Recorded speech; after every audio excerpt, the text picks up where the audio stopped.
I'm going to explain finite state machines, something very commonly used when specifying network protocols and systems. I'll also explain the common way they're drawn in network protocols. I'll conclude by showing you the finite state machine that's part of the TCP specification, which defines how TCP connections are set up and torn down.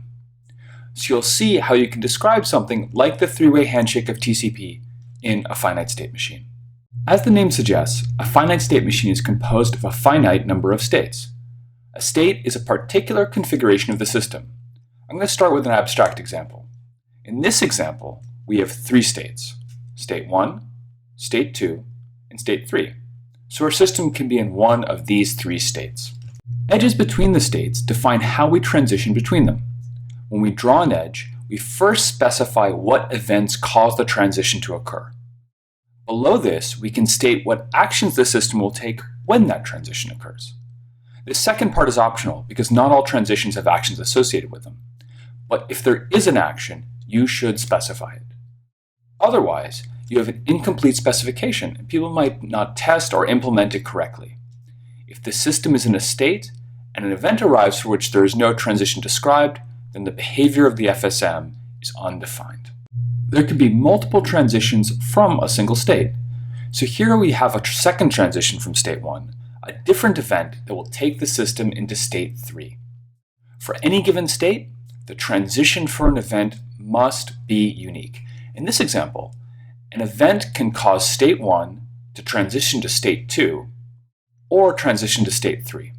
But you can't have the same event associated with both transitions, otherwise the transition is ambiguous. If the event occurs, would you be in state 2 or state 3? The system can only be in one state. So let's walk through an example, an HTTP request.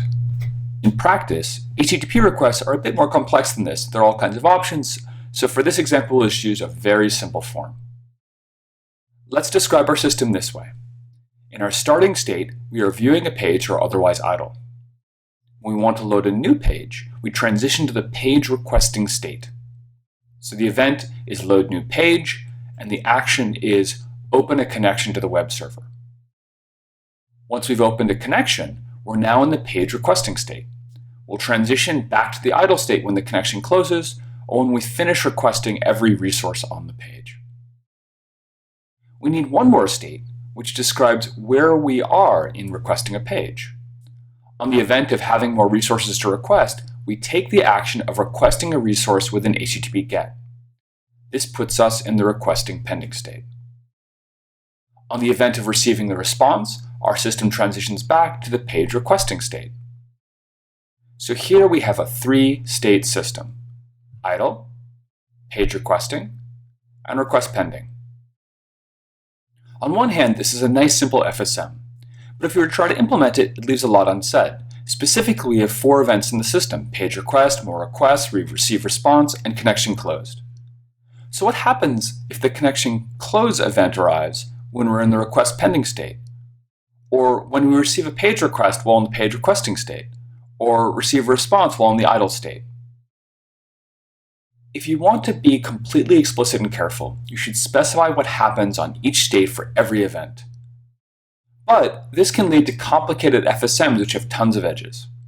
So often, instead, you'll write down just the common cases in the FSM for ease of understanding, and have some supporting text about other transitions. Or, in some cases, it can even be acceptable to leave something undefined. The Internet Engineering Task Force, for example, the IETF, often doesn't completely specify every FSM. The idea is that by specifying only the parts that are necessary for interoperability, you can leave the specification flexible for future exploration. As people use the protocol, they'll figure out if something is important, and if so, can specify that extra part later. So let's walk through a real example of an FSM, probably the most famous FSM on the internet. This diagram here describes the finite state machine of TCP. I know it looks very complicated. It has 12 states, but I'll walk through it bit by bit and you'll see how it all fits together. First off, the diagram really has four parts, which we can look at separately. These top four states are what describe how you open a TCP connection. This center state, established, is when TCP is sending and receiving data. It's after the connection has been established, but before it's been closed. These 6 states describe how connections close. This state at the bottom, closed, denotes the connection is closed and the node can forget about it. Note that the top state is also the closed state before we open the connection. Recall that you start a TCP connection with a 3-way handshake, SYN, SYN-ACK, ACK. The client, or active opener, sends a SYN, synchronization message, to a program listening for connection requests. When this node receives a SYN, it responds with a SYN-ACK, synchronizing and acknowledging the original synchronization. The active opener, on receiving the SYN-ACK, responds with an acknowledgement, an ACK. The state diagram here describes how TCP behaves on both sides of the TCP 3-way handshake. A passive opener is a listener, is a server.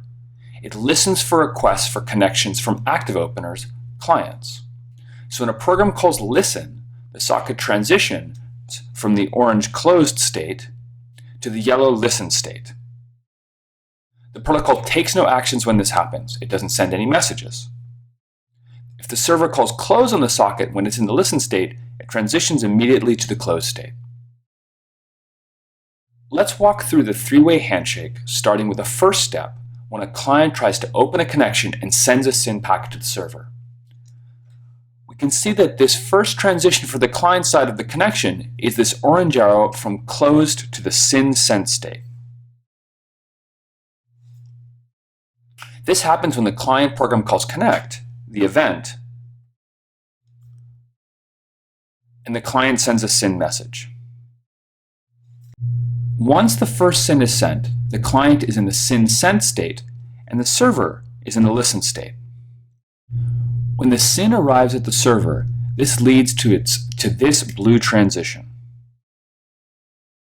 You can see the event is receiving a SYN message. The action is to send a SYN-ACK message in response. Now the server is in the SYN received state. Let's jump back to the client. Remember, it was in the SYN sent state. Now, when it receives the SYN-ACK from the server, it transitions to the established state.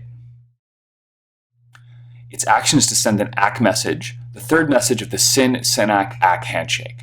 Now the client can start sending data to the server. Finally, let's go back to the server, which is in the SYN received state. When it receives the ACK from the client, it transitions to the established state and it can send data.